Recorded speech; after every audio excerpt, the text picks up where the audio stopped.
আসসালামু আলাইকুম ওয়া রাহমাতুল্লাহ। প্রিয় দর্শক, আজকের ভিডিওতে মিজানের পাল্লা ভারী করার চমৎকার 10টি আমল সম্পর্কে কথা বলবো। আমলগুলো খুবই ছোট্ট, কিন্তু এর ফজিলত অনেক অনেক বেশি।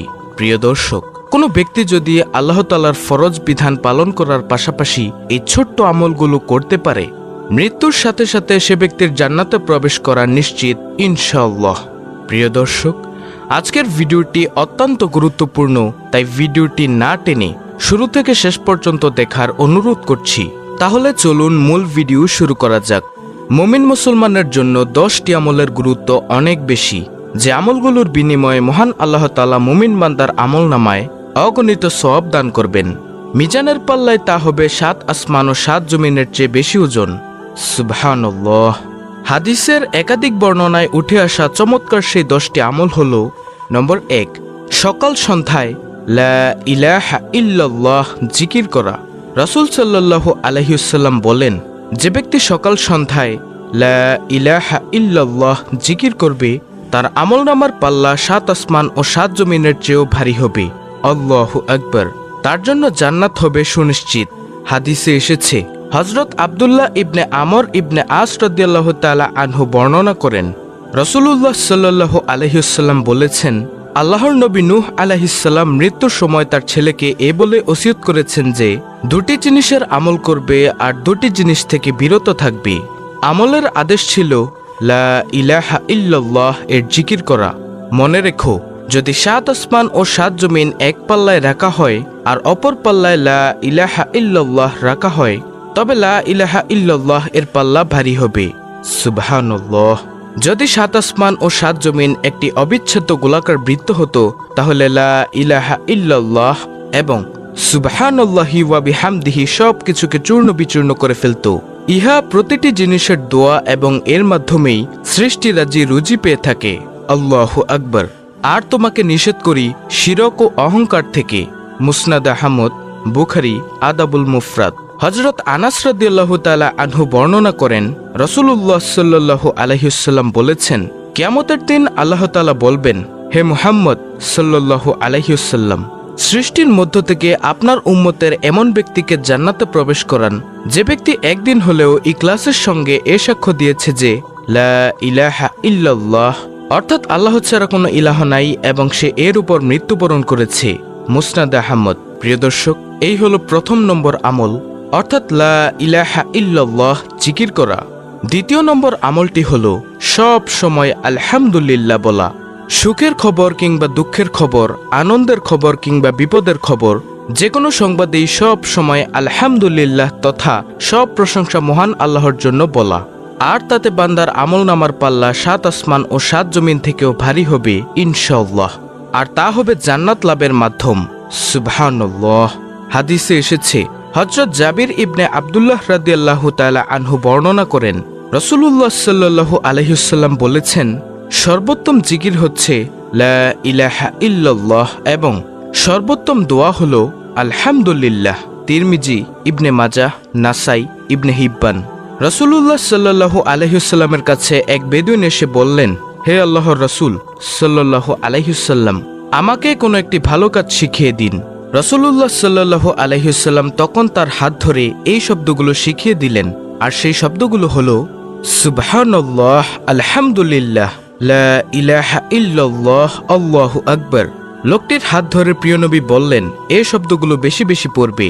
লোকটি কথা শুনে চলে গেলেন। কিছু দূর যাওয়ার পর লোকটি আবার রাসূলুল্লাহ সাল্লাল্লাহু আলাইহি ওয়াসাল্লামের দরবারে ফিরে আসলেন।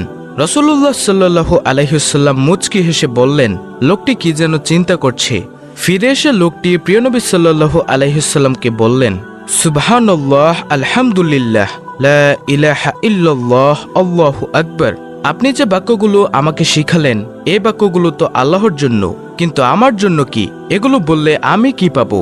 তখন রাসূলুল্লাহ সাল্লাল্লাহু আলাইহি ওয়াসাল্লাম উত্তরে বললেন, তুমি যখন বলবে সুবহানাল্লাহ, আলহামদুলিল্লাহ, লা ইলাহা ইল্লাল্লাহ, আল্লাহু আকবার, তখন প্রতিটি শব্দের উত্তরে আল্লাহ তাআলা বলবেন, তুমি সত্য বলেছ। তারপর জিকিরকারী আল্লাহর কাছে নিজের যেসব চাহিদা তুলে ধরবে, আল্লাহ তাআলা তাই কবুল করে নেবেন। সুবহানাল্লাহ। যেমন বান্দা যখন বলবে আল্লাহুম্মা গফিরলি, হে আল্লাহ, আমাকে মাফ করে দিন, তখন আল্লাহ তাআলা বলবেন, তোমাকে মাফ করে দিলাম। বান্দা যখন বলবে আল্লাহুম্মা রহামনি, হে আল্লাহ আপনি আমাকে রহম করুন, তখন আল্লাহ বলবেন, ইতিমধ্যে তোমার প্রতি রহম করেছি। বান্দা যখন বলবে আল্লাহুম্মা রযুকনি, হে আল্লাহ আপনি আমাকে রিজিক দান করুন, আল্লাহ বলবেন, তোমাকে ইতিমধ্যে রিজিক দান করেছি। বাইহাকি। প্রিয় দর্শক, 10টি আমলের মধ্যে এই গেল দ্বিতীয় নম্বর আমল, অর্থাৎ সব সময় আলহামদুলিল্লাহ পাঠ করা। তৃতীয় নম্বর আমলটি হল সুবহানাল্লাহি ওয়া বিহামদিহি সুবহানাল্লাহিল আজিম এর জিকির করা। হাদিসের বিখ্যাত গ্রন্থ বুখারীর শেষ হাদিসে এই জিকির সন্নিবেশিত করা হয়েছে। এই জিকিরের বর্ণনা হাদিসে পাকে এভাবে তুলে ধরা হয়েছে যে, হযরত আবু হুরায়রা রাদিয়াল্লাহু তাআলা আনহু বর্ণনা করেন, রাসূলুল্লাহ সাল্লাল্লাহু আলাইহি ওয়াসাল্লাম বলেছেন, দুটি কালেমার বাণী রয়েছে যেগুলো দয়াময় আল্লাহর কাছে অতি প্রিয়, উচ্চারণে খুব সহজ আর আমলের পাল্লায় অত্যন্ত ভারী। বাণী দুটি হচ্ছে সুবহানাল্লাহি ওয়া বিহামদিহি সুবহানাল্লাহিল আজিম, অর্থাৎ আমরা আল্লাহ তাআলার প্রশংসা সহ তার পবিত্রতা ঘোষণা করছি। মহান আল্লাহ তাআলা অতীব পবিত্র। বুখারী শরীফ। তারপরে চতুর্থ নম্বর আমলটি হল সৎ চরিত্রবান হওয়া। প্রিয় নবী সাল্লাল্লাহু আলাইহি ওয়াসাল্লামের যে গুণ বর্ণনায় কুরআনুল কারিমে আল্লাহ তাআলা আয়াত নাজিল করেছেন তা হল সৎ চরিত্রবান বা মহান চরিত্র, যে চরিত্রে থাকবে না কোনো গুনাহের চিন্তা। প্রিয় নবী সাল্লাল্লাহু আলাইহি ওয়াসাল্লামকে লক্ষ্য করে মহান আল্লাহ তাআলা ঘোষণা দেন, আর নিশ্চয়ই আপনি মহান চরিত্রের অধিকারী। কিয়ামতের ময়দানে এই উত্তম চরিত্রের লোকদের আমলনামা হবে 7 আসমান ও 7 জমিনের চেয়ে ভারী। সুবহানাল্লাহ। প্রিয় দর্শক, এ সৎ চরিত্রের সংক্ষিপ্ত পরিচয় হল হালাল গ্রহণ করা, হারাম বর্জন করা, আর নিজ পরিবারের স্ত্রী, সন্তান, বাবা মা ও ভাই বোনের সঙ্গে উত্তম উদার ব্যবহার করা। তারপরে পঞ্চম নম্বর আমলটি হল নাবালক সন্তানের মৃত্যুতে ধৈর্য ধারণ করা। অল্প বয়সে মৃত্যুবরণকারী সব শিশুই তার বাবা মা ও আত্মীয় স্বজনের জন্য হবে নাজাতের উসিলা, পরকালে আরাম লাভের অনুষঙ্গ এবং সুপারিশকারী, আর দুনিয়াতেও হবে সুখ ও সম্পদের অধিকারী। এ কারণে নাবালক সন্তানের মৃত্যুতে দোয়া করতে বলেছেন বিশ্বনবী সাল্লাল্লাহু আলাইহি ওয়াসাল্লাম। তারপরে 6 নম্বরে আমলটি হল অন্যের জন্য দোয়া করা। নিজের জন্য দোয়া করার পর যারা মুমিন মুসলমান নারী পুরুষের জন্য এভাবে দোয়া করে, আল্লাহুম্মা গফির লিল মুমিনিনা ওয়াল মুমিনাত। পবিত্র কুরআনে আল্লাহ তাআলা প্রিয় নবী সাল্লাল্লাহু আলাইহি ওয়াসাল্লামকেও মুমিন মুসলমানের জন্য দোয়া করতে এভাবে নির্দেশ দিয়েছেন, আস্তাগফিরলি জামবিকা ওয়ালিল মুমিনিনা ওয়াল মুমিনাত। দোয়াটির অর্থ হল, হে রাসূল, আপনি ক্ষমা প্রার্থনা করুন আপনার নিজের জন্য এবং মুমিন পুরুষ ও নারীদের জন্য। সূরা মুহাম্মদ আয়াত নম্বর 19। তারপরে 7ম নম্বর আমলটি হল কেউ মারা গেলে জানাজায় অংশগ্রহণ করা। জানাজায় অংশগ্রহণে রয়েছে অনেক সওয়াব ও কল্যাণ। হাদিসের বর্ণনায় উঠে এসেছে, হযরত আবু হুরায়রা রাদিয়াল্লাহু তাআলা আনহু বর্ণনা করেন, নিশ্চয়ই রাসূলুল্লাহ সাল্লাল্লাহু আলাইহি ওয়াসাল্লাম বলেছেন, যে ব্যক্তি কোনো মৃত মুসলিম ব্যক্তির জানাজায় ঈমানের সঙ্গে সওয়াবের আশায় শরীক হয় এবং জানাজা ও দাফন পর্যন্ত থাকে, ওই ব্যক্তি 2 কেরাত নেকি পাবে। সুবহানাল্লাহ। আর প্রতি কেরাত নেকি হচ্ছে উহুদ পাহাড়ের সমান। আর যে জানাজা পরে দাফনের আগে ফিরে যাবে সে 1 কেরাত নেকি নিয়ে বাড়ি ফিরবে। বুখারী শরীফ, মুসলিম শরীফ। তারপরে 8 নম্বর আমলটি হলো দান সদকা করা। একটি খেজুর কিংবা একটি খেজুরের গাছ হলেও হাদিসে এসেছে, রাসূলুল্লাহ সাল্লাল্লাহু আলাইহি ওয়াসাল্লাম বলেছেন, খেজুরের একটি অংশ দান করে হলেও তোমরা জাহান্নামের আগুন থেকে বেঁচে থাকার চেষ্টা করো। বুখারী শরীফ, মুসলিম শরীফ। তারপরে 9 নম্বর আমলটি হলো রাগ না করা। দুনিয়ার স্বার্থের ঊর্ধ্বে উঠে নিজেদের রাগ থেকে বিরত থাকা। এ রাগ করা হবে মহান আল্লাহর জন্য, দুনিয়ার কোনো স্বার্থে নয়। তবেই এই রাগ পরকালের আমলনামায় কয়েক গুণ ভারী হবে।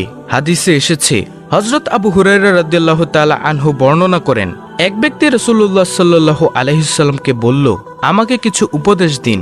তখন তিনি বললেন, রাগ করো না। লোকটি বারবার রাসূলুল্লাহ সাল্লাল্লাহু আলাইহি ওয়াসাল্লামের কাছে উপদেশ চায়, আর রাসূলুল্লাহ সাল্লাল্লাহু আলাইহি ওয়াসাল্লাম বলেন, রাগ করো না। বুখারী।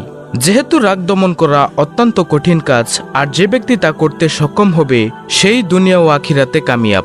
এই রাগ দমনকারীর প্রশংসায় আল্লাহ তাআলা বলেন, যারা নিজেদের রাগকে সংবরণ করে আর মানুষের প্রতি ক্ষমা প্রদর্শন করে তারাই মুহসিন বা সৎকর্মশীল।